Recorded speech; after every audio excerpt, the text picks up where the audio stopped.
There we go. Welcome, ladies and gentlemen, to another exciting episode of This Is Our Life. And if you would like it to be your life too, you send us $500, but it still won't be your life. But at least we'll have $500. Okay. Yes, Miss Sox. This video. I guess this video is more questions. I don't think I'm really going to provide any answers to anyone. This is a prepping video, by the way, or questions about prepping.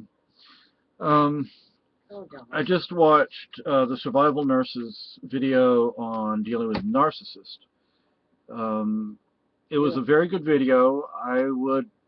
Okay, Socks, don't put those claws in me, baby. That's our cat back there.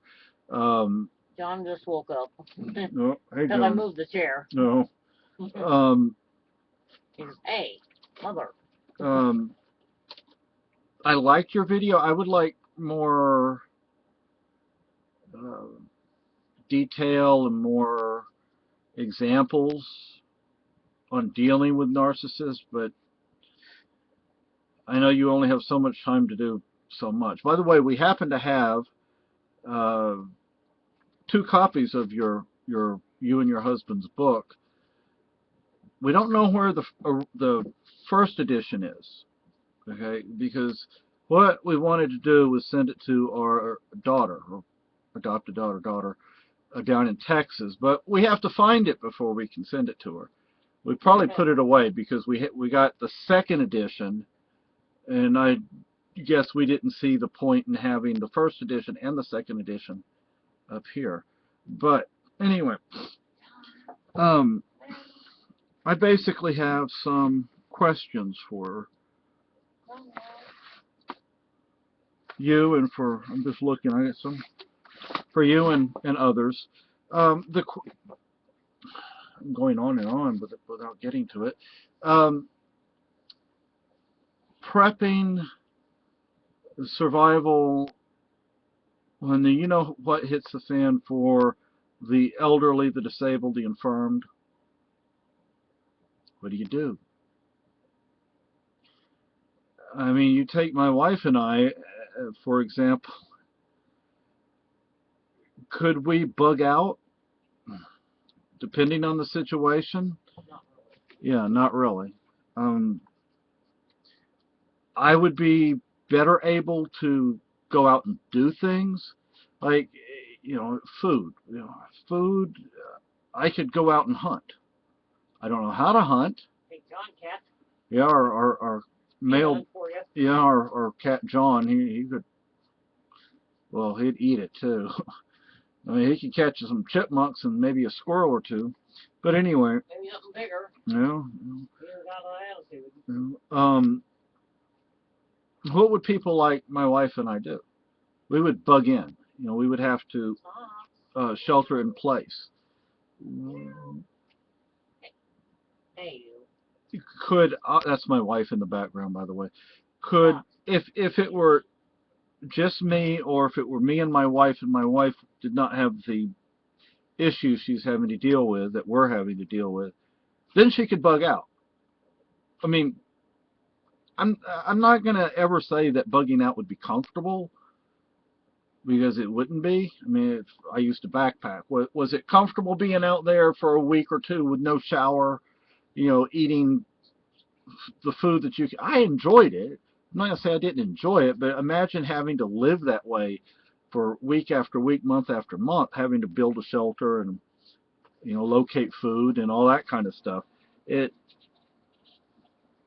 would not be the most comfortable way to live, although, you like Dr. Frankel said, you make it, you choose how you want your life to be, to some degree anyway. And I mean, I agree with him on that.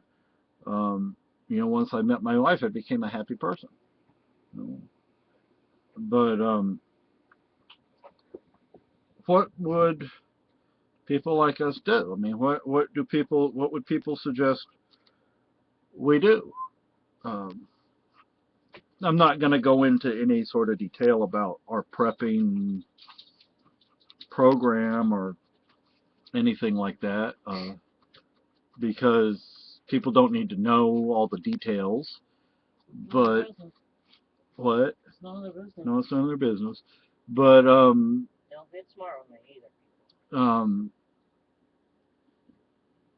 what would people suggest we do?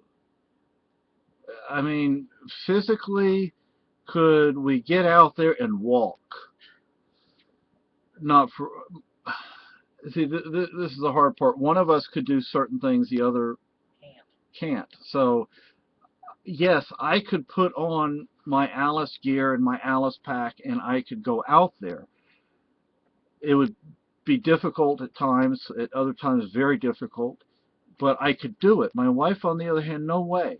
I wouldn't even put her through that. I mean, if we had to do it somehow, I would have to carry everything. We had to steal a burro or something. Yeah, and this isn't like Texas where everybody has a horse. Well, maybe that's an over-exaggeration, but there are a lot more horses down there than there are up here. Although you actually will see people riding horses up here down the road. Not at this time of year, but you have to be a little further off the main drag, so to speak, in order to see that. But you will see it. Further off the main cat. Yeah. Hey, Socks. Look, gotcha. This is Socks. Our pussycat. Yeah, she's in heat. And I don't know how to do surgery, so I can't fix her. Wow. But anyway.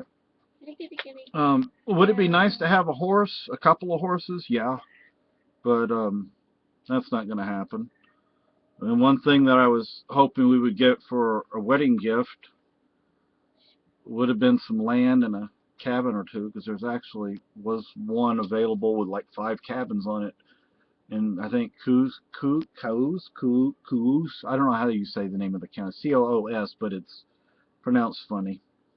And you know, the reason I mentioned Texas, I used to live down there, so you know, I know what it's like down there. Believe me, I would not want to live in Texas in a, you know what hits the fan scenario. What? It says my blood sugar's high. How high? I don't know. It just says high. Oh, okay. I didn't know, sweetie. Screw it. So up here, I would. Are there natural resources down there? Sure. But up here, you have a denser, thicker, is that redundant? You have a denser forest, you have hills and mountains.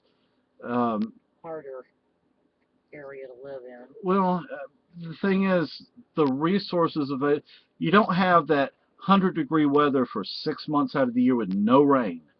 Up here, you have rain, you have snow, you have sleet, you have hail in the summertime.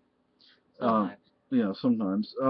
You can build a shelter up here. It's easy to build a shelter. You have water you can drink. You have fish. You have frogs you can eat. You have deer and moose and bear you can hunt. You have coons and possums and turkey, and there are all sorts of things to hunt up here. And there's plenty of fish to eat, and there's water to drink, and plenty of resources to build a shelter. In Texas, depending on the part, like East Texas, it'd be a lot easier, I think, than other parts of Texas. It's much wetter in East Texas, but you know, then again, I'm talking about a you know, pure survival situation where you don't really have any resource other than what you have on your body. But like I said, we really wouldn't be in a position to bug out at this point. So what would people suggest on, you know, bugging in, sheltering in place? One of the problems about bugging out in this area is where we live, right on a main thoroughfare. So it's not main thoroughfare, but it comes right out of Massachusetts. And I've said this in other videos. If there were a true disaster situation, you know what hits the fan scenario, and it affected Boston, it affected New York, it affected New Jersey, affected D.C. We are going to be inundated with people. And you have that road coming right out of Massachusetts. We don't live that close to Boston or New York, but you consider the mass of people that live in places like that. they are going to go somewhere, and that somewhere is out of their area, and we're one of the places they're going to wind up going. You know, I mean, frankly, I would love to see Route 12 out by the, not Renge, is it Renge and not Westmoreland? Yeah. Anyway, out there, I'd like to see it cut off.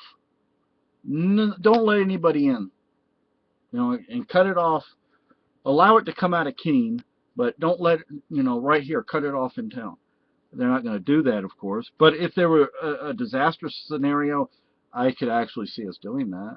I mean, I would support doing that. I would participate in it if I could, because we wouldn't want people from Boston and New York coming out here. They'd take up all our resources.